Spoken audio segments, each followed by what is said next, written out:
Muy buenas tardes. Reitero los agradecimientos tanto al ayuntamiento como a los organizadores. Ahí están Pedro Barriada, que es paisano vuestro, y nuestro amigo Roberto García, que no es paisano vuestro, pero se está empeñando en serlo, así que al final lo va a conseguir, yo creo. Bien, yo voy a centrar mi charla, y ha habido aquí varios apuntes sobre el tema, en las características que hacen funcional a un mastín. Las características que no son funcionales las podréis ver mañana en el concurso. Creo que todo el mundo tenemos muy claro cómo es un mastín. Es un animal de tamaño grande, con ciertas características morfológicas, y yo quiero centrar más mi charla en las otras características, realmente las que le dieron origen, aunque esta morfología, este aspecto exterior nunca está alejado de este origen funcional.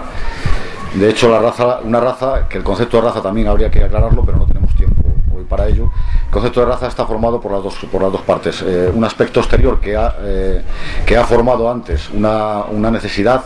Esto ocurre en todas las razas. O sea, los pointers son como son porque la selección de ese tipo de perros para ese tipo de caza acabó determinando esa morfología. En el caso de los mastines exactamente igual, y como ya hemos oído antes, desde luego, pues yo hablaré un poquito de ello. Pues un perro de 40 kilos, pues por muchas actitudes que tenga, no sirve para combatir al lobo. En fin, quiero hacer una pequeña introducción, aunque ya Manuel Rodríguez ha hablado del tema. Siempre pongo como ejemplo al contrapunto del mastín, que es el carea, para entender la diferencia de estas conductas, que es lo que hace y diferencia a unos perros de otros. Los dos perros, hay perros de ganado, que serían los mastines, y perros de pastoreo, que serían los careas. Supongo que todo el mundo sabe lo que son los careas, que son los perros pequeños que también están con el rebaño, que están actualmente con los rebaños de merinas, porque acabó la prohibición hace ya unos cuantos años y casi un siglo, ¿no? Sí. Que se terminó. Bien. Las características que definen a un perro de carea, a un perro de pastoreo, que es el auxiliar del pastor, son absolutamente opuestas a las de un mastín. Por eso su morfología también acaba siendo tan diferente. Pero me gustaría un poquito comentar las que son. Un perro de pastoreo, un perro que tiene que manejar a las ovejas, tiene que tener una escasa o nula vinculación con el rebaño. Es decir, no puede ser amigo de las ovejas, porque luego va a tener que perseguirlas e incluso morderlas. Así que no nos interesa mucho que sea amigo de las ovejas. Sí tiene que tener en cambio mucho vínculo con el pastor. Si no hay un trabajo en equipo con el pastor, el carea es un inútil, y el pastor también será un inútil como adiestrador de perros. Os voy a apuntarlo todo. Bien, un carea tiene que tener un elevado instinto de caza. Esto no tiene nada que ver con ir a cazar perdices, ni codornices, ni conejos. Cuando hablamos de instinto de caza o instinto predador, es esa capacidad o ese algo innato que tienen los perros, lo tienen casi todos los perros, incluso los perros de compañía, que les estimula mucho perseguir todo lo que se mueve. Desde cachorrito lo ven una hoja moverse y la persiguen. Bien, esto en los perros de pastoreo, en los careas, está muy desarrollado, y en cambio en los mastines, hablaremos luego, debería de estar poco, aunque en ambos casos podemos, mediante la crianza y mediante un trabajo dirigido de crianza, anularlo en los que tienen muchos y fomentarlo en los que tienen poco. También lamento no venía también un poquito preparado como Manuel para disponer de apoyo audiovisual, pero tendremos que improvisar y llevarlo sobre la marcha. Bien, estos perros de pastoreo, careas, han desarrollado, sobre todo en otros países, razas muy especializadas, que han llegado al extremo de que estas conductas tan necesarias para manejar el rebaño acaban siendo lo que define a la raza. Esto me falta el apoyo audiovisual, lo siento, para que vierais cómo son. Ahora se conocen mucho los border collie, por ejemplo. Es la máxima selección de un perro de pastoreo, hasta el extremo de que ya los que crían border collie no se fijan tanto en el aspecto exterior, sino que tengan una serie de conductas. En el caso de los border collie, es que tienen la conducta de acecho tan arraigada, ¿no? Es la conducta de acecho muy similar a la que hace un pointer o un setter cuando van a cazar, que es que se quedan bloqueados delante de la pieza. Entonces, para un criador de border collie, es un border collie cualquiera que tiene esa conducta, independientemente de su aspecto exterior. Esto es por explicar un poquito el concepto de raza, que en los últimos años, con tanta exposición canina y tanta televisión, pues parece ser que si no es exactamente igual que el de la foto, no es de esa raza.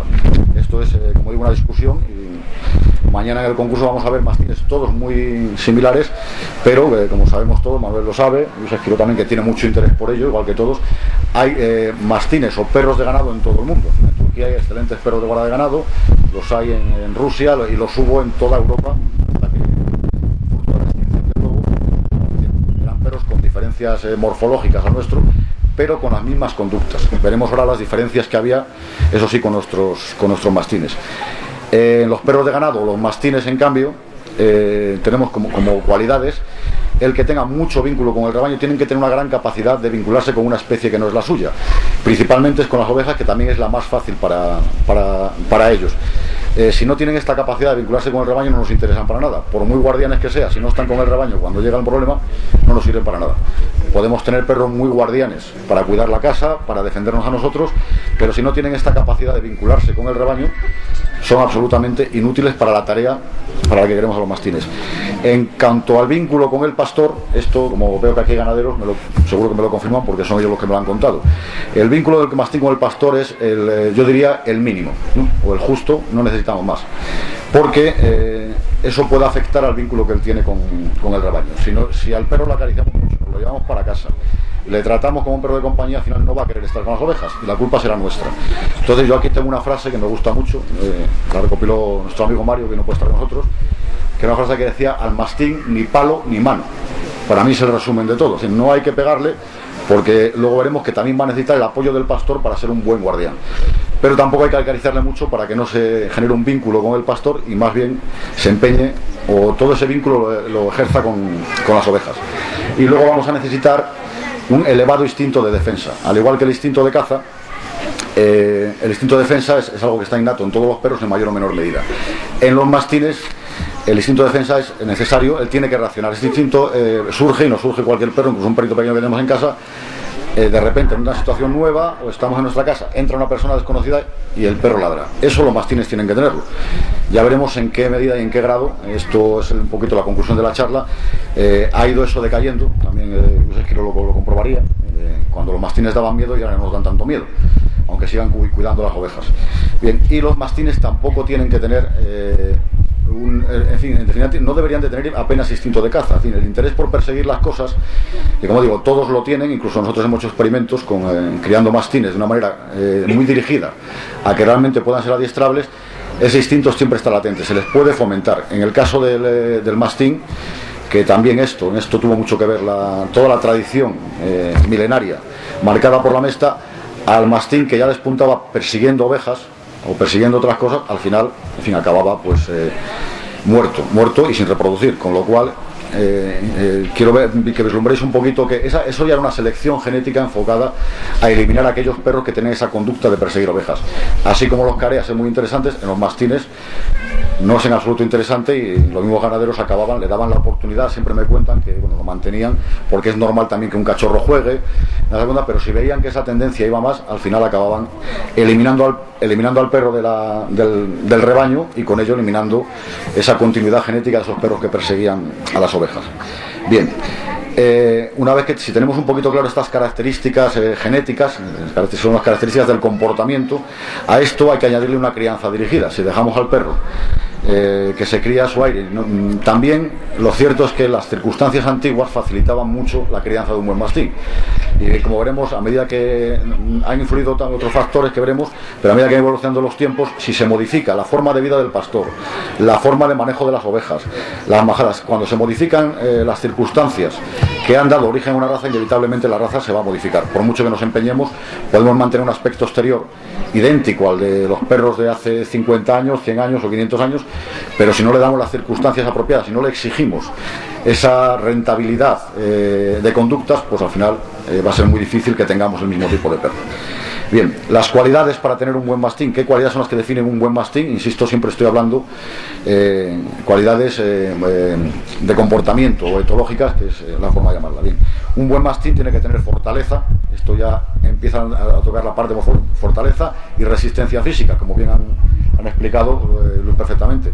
Si el perro todos los años tiene que hacerse 30 kilómetros diarios durante un mes para bajar y otro mes para subir, ahí se van a quedar en el camino los que no valgan. Eso ya es el mejor test que podíamos hacerle a un perro para comprobar su resistencia.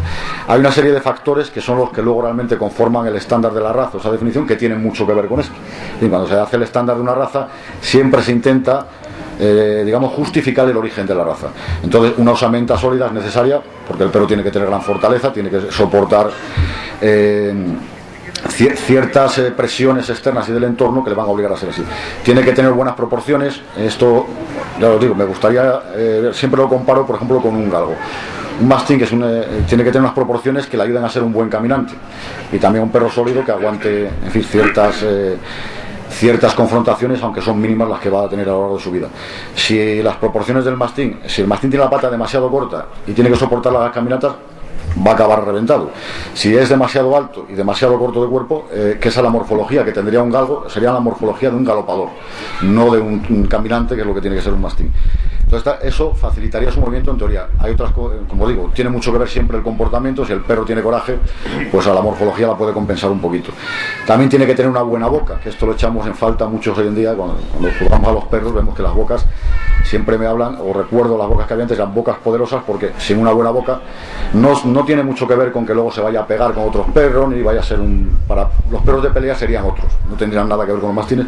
Pero una buena boca, igual que en todos los animales, igual que en las ovejas, en las vacas, en los caballos, es síntoma de salud. Por eso una boca completa, por eso nos empeñamos mucho los jueces también en mirar las bocas. Una mala boca, sobre todo antiguamente, va a afectar mucho la alimentación y va a acabar con la salud del perro mucho antes. Las papadas son importantes también, aunque sea un adorno o pueda parecer un adorno, no es un adorno. Esto yo lo vislumbraba hace tiempo, me hablaban de pequeño, en fin, un poquito de que era para que el lobo no llegara a la yugular con los colmillos. Bueno, esto acaba siendo en fin, tiene más de mito y más de Drácula que de realidad. Y sí que me apuntó un poco el dato el profesor Valverde, que muchos decía y recordaba ciertos animales en África tenían también como protección para los felinos. Esto también lo comprobamos cuando trabajamos con perros de defensa. Cuando los lobos matan, realmente matan por asfixia. Si la boca está llena de pieles, pues le va a costar más asfixiar al perro. Y esto, como digo, también lo notamos mucho en la contundencia a la hora de morder. Es algo que cuando trabajamos con perros de defensa tipo pastor alemán en su entrenamiento, se comprueba, con las mangas estas que se utilizan, se comprueba la potencia y el que el perro realmente muerda con toda la boca. Si le ponemos mucho impedimento, pues va a ser difícil que llegue a poder fijar. De forma que las papadas sí son un elemento que habría que fijar y seleccionar. No tienen por qué ser excesivas, pero si no existen tampoco no serían apropiadas para un buen mastín. También tienen que ser animales austeros, porque la vida del pastor era austera, pues la vida del perro tiene que ser austera. Entonces, austera aunque sí es importante, luego insistiré, la diferencia de los mastines de la península ibérica y su vinculación a la transhumancia de otros perros de ganado europeos.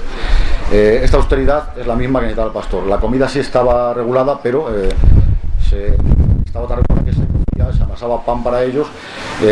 Luego también se hacían el chicharro, que eran los restos de las severías, secados y prensados con un alto nivel proteico, y parece ser, esto todavía está en estudio, pero lo mismo que la transmisión genética de los factores externos, de la morfología, está más estudiada porque hay muchas razas caninas y muchas otras especies en las que ya se conoce cómo va. En cuanto a la transmisión del carácter o de la conducta, no se sabe tanto. Se sabe que depende quizá de muchos genes y por eso tenemos menos conocimiento, pero además se sabe que el manejo, la crianza y probablemente, que es donde quiero llegar, la nutrición a lo mejor también tienen que ver con todo esto. O sea que a lo mejor en unos años podemos, algo que también hemos discurrido mucho, que a lo mejor aquella alimentación era mucho mejor que la que le estamos dando hoy en día, con unos piensos elaborados y muy caros, por cierto. Bien, tienen que tener también ese elevado instinto protector. Un buen perro de ganado antiguamente tenía que tener un gran instinto protector. Y otro dato que nos alertaba, si lo tenía o no lo tenía, es el ladrido. Los pastores lo conocen, los perreros tenemos la obligación de conocerlo, y desde luego el lobo lo tenía muy claro. Siempre me cuentan una anécdota que he oído, anécdota no, es unos relatos reales que he oído de varios pastores en varios sitios, que era que el lobo se dejaba ver. Se acercaba a la majada y se dejaba ver. Se dejaba ver, y parece que no tenía sentido. Lo que buscaba el perro era el lobo es la respuesta del perro. Si el ladrido del perro era amenazante de verdad, era contundente, el lobo esa noche no bajaba. Si el ladrido del perro era un ladrido que no amenazaba, esa noche el lobo bajaba. Esto, como digo, también a la hora de seleccionar, cuando entrenamos perros de defensa, el ladrido es muy importante. Un ladrido de amenaza de verdad, no un ladrido, en fin, esto hay que tener el oído hecho y saber distinguirlo. Esto, como digo, también en los mastines habla mucho, un ladrido, esa voz potente de los mastines que se oye en todo el monte.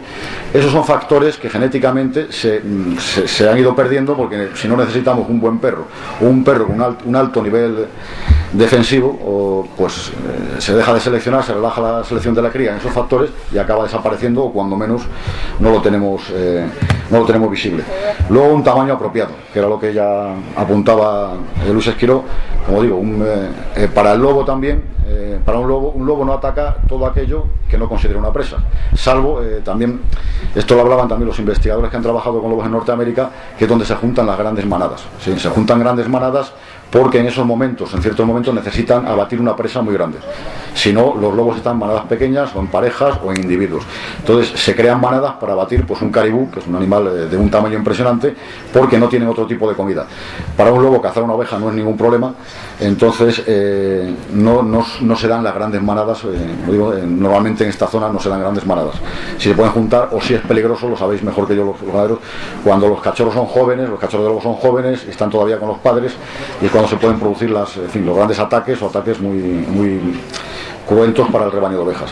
Pero mientras tanto, para que un lobo se intente confrontar con un mastín, al lobo realmente no le interesa. No le va a interesar nunca el confrontamiento con el mastín, porque el mastín, un mastín herido va a ir a casa, le van a seguir dando de comer, le van a curar, tal. Un lobo herido en el monte pues acaba siendo lobo muerto, con lo cual al lobo no le interesa en absoluto la pelea. Por eso son tan escasas.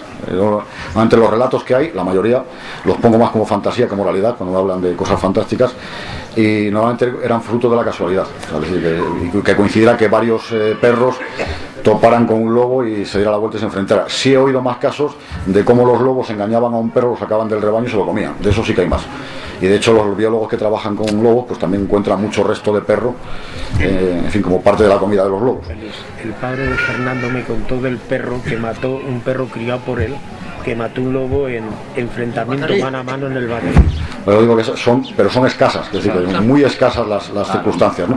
Y habría que conocer también, es decir, eso, o el lobo se despistó, o el lobo se quedó encerrado, en fin, no, porque el lobo no va a ir a buscar una pelea. Por eso tampoco el mastín es un perro que tenga pelea. Lo que sí tiene que tener una actitud muy fuerte y realmente plantarse y enfrentarse, porque si no, eso también me lo habéis contado los ganaderos, si no, los lobos entran a la majada y el perro acaba en una esquina asustado, y si no se come a la oveja, se come al perro, y eso lo sabemos. En fin, bien, no quiero extenderme mucho porque además tengo el despiste de no tener el guión de las diapositivas. En definitiva, quiero transmitir que una buena genética, una buena selección de perros funcionales, más una buena crianza, una crianza que ahora hablaré un poquito del apoyo del pastor, más las experiencias. ¿Qué es lo que hace que un mastín sea bueno?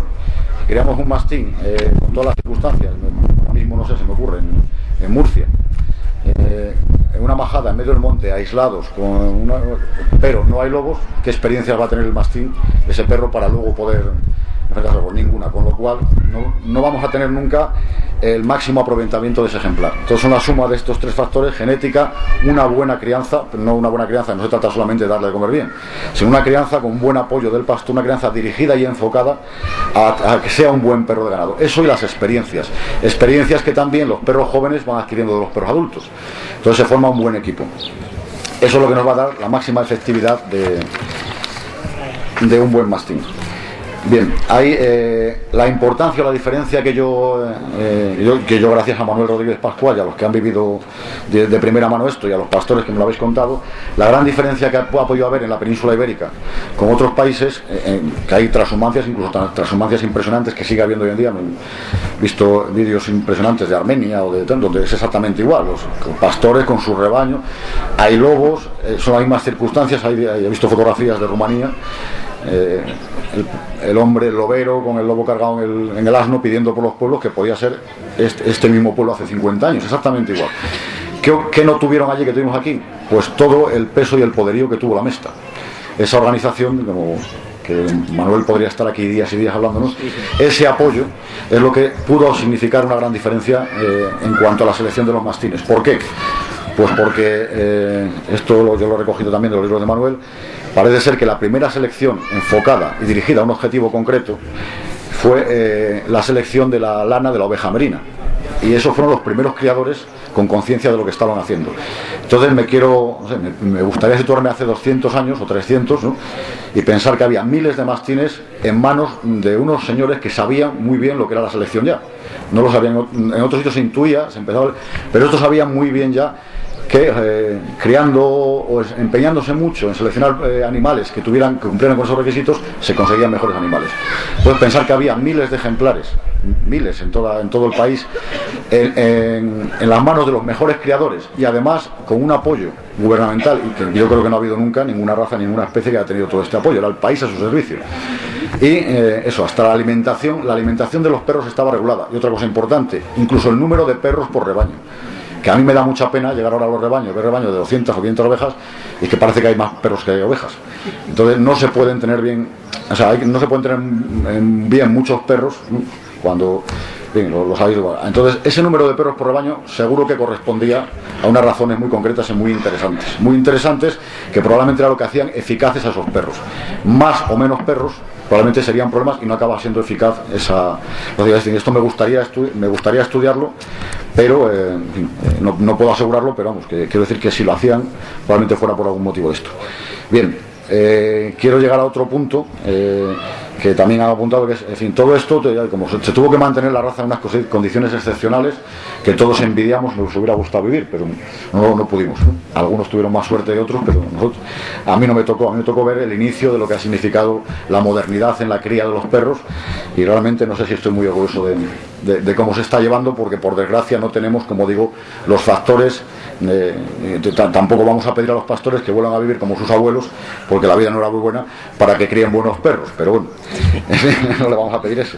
Pero sí me gustaría, en fin, cuando hablamos, yo insisto, hablo de cómo sería el perro ideal. Todavía recuerdo haber visto perros de los que realmente, cuando te acercabas a la majada, no venían ladrando a ver qué pasaba, sino que realmente eran perros serios y peligrosos, muy peligrosos.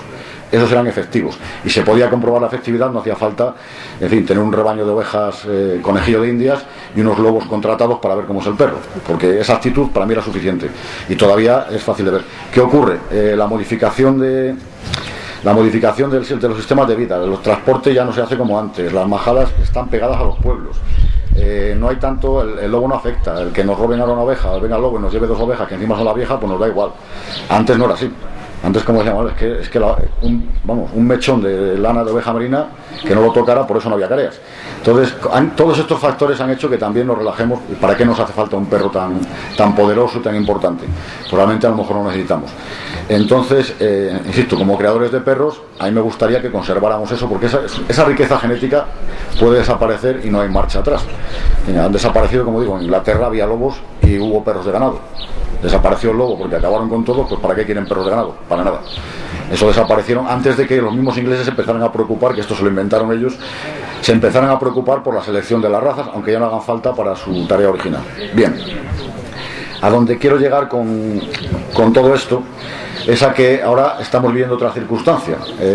Si quisiéramos, aunque nos empeñásemos mucho, los ganaderos se molestaran en ello, tener perros con estas conductas tan serias, buenos vigilantes del ganado, les diéramos toda esa experiencia de vivir en el monte, tenemos otro problema. Y esta era la segunda parte de la charla. Estamos aquí precisamente a la sombra de lo que va a ser la futura casa del parque, y el hacer convivir a la ganadería extensiva me refiero, con la ganadería no doméstica, es decir, con los animales salvajes, principalmente los lobos, los osos, y con un entorno turístico, por así decirlo. En fin, queremos que esto se convierta, que sea rentable, que la zona pueda vivir de este entorno natural sin que nos lo llenen de edificios de no sé cuántas plantas. En todo esto el mastín tiene mucho que ver, porque para hacer convivir los rebaños de ovejas en un entorno en el que hay predadores salvajes, el mastín es absolutamente imprescindible. De hecho, los norteamericanos en los años 70 empezaron a preocuparse por esto y a estudiarlo, y llegaron, después de mucho tiempo de estudio, a definir que los mastines o los perros de ganado eran muy importantes. Es decir, lo que aquí llevamos sin dejar de hacer durante siglos, ellos dedicaron mucho tiempo y mucho dinero a investigar, y llegaron a la conclusión de que era muy importante tener perros con las ovejas. Bien, ¿qué sucede en estos momentos? Pues que hacer convivir a la ganadería con todos los visitantes que tiene el monte, son los paseantes, los cazadores que también utilizan el monte para sus tareas, la pervivencia de las especies salvajes, en fin, queremos tener todo, y eso no es fácil. Entonces, bueno, aquí, como lo que iba a hacer era plagiar una charla que no hace mucho en la Facultad de Veterinaria, había un experto sobre el tema, y como tenemos la suerte de tenerle aquí, pues en lugar de plagiarle, para que no me acuse de ello, le voy a pedir que nos lo cuente él, directamente. Entonces tenemos a Víctor Casas, que es un biólogo especialista en consultor ambiental, especialista en medio ambiente, un amante de las razas autóctonas y además el responsable de las casas del parque de los Arribes del Duero, con lo cual conoce muy bien la problemática que pueda acontecer. Esta no es una problemática de aquí, sino lo va a contar en las zonas donde la ganadería ha tenido que reintroducir mastines porque hay lobos. Los conflictos con los paseantes son habituales, así que bueno, pues os dejo con Víctor Casas para que nos dé la segunda parte en un momentito.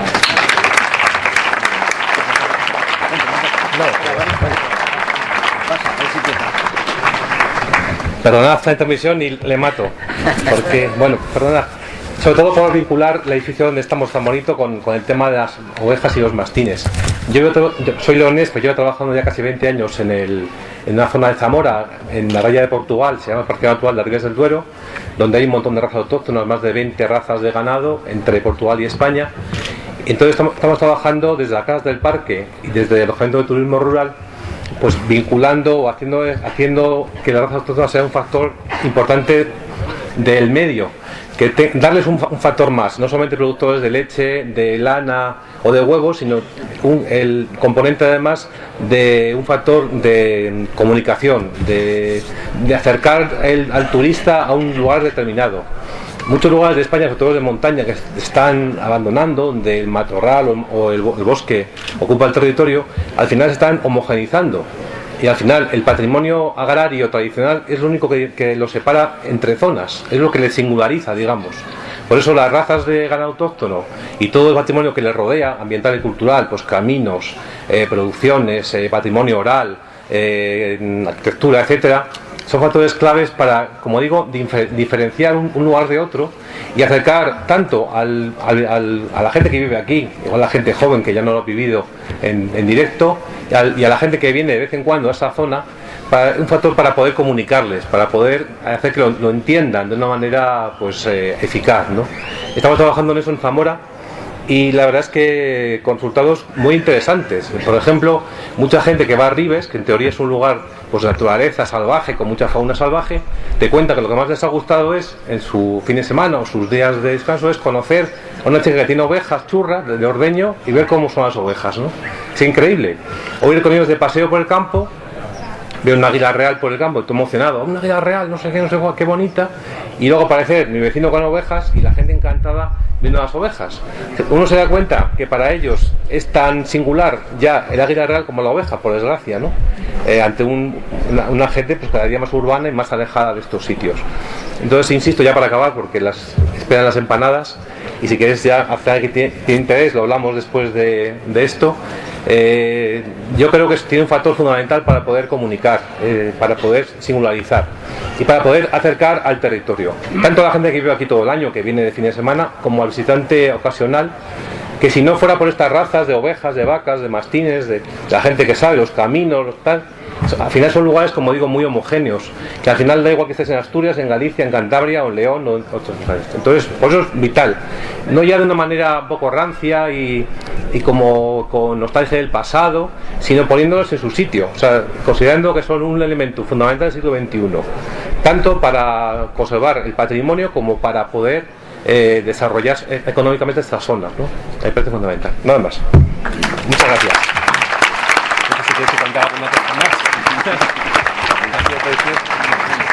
Bueno, pues como en los buenos conciertos hay propinas siempre. Había prevista la intervención de tres expertos, pues como veis la generosidad de los mastineros y de la gente de este mundo hace que se sume y por lo menos nos da perspectivas, y miro al representante de la Junta, de que el año próximo celebremos la segunda edición, ¿no?, de estas, no ya tanto veladas, sino pues bueno, tardes, ¿no?, con los mastines, ¿no? Tenemos, como habíamos prometido, a lo mejor hay alguien que tiene ganas de preguntar, intervenir. Tenemos 10 minutos solo para lo que es la apertura al público, ¿no?, del micro. No sé si alguno de vosotros pues quiere hacer alguna pregunta a Luis, a Manuel, a Víctor o a Félix. o aportar él alguna idea. Si son muchas ideas, que nos lo digan a nosotros y así se sienta el año próximo en la mesa y tenemos opciones, porque claro, como sabéis, bueno, queda mucha ciencia, mucha experiencia por pues exponer a todo el mundo. ¿Alguien quiere intervenir?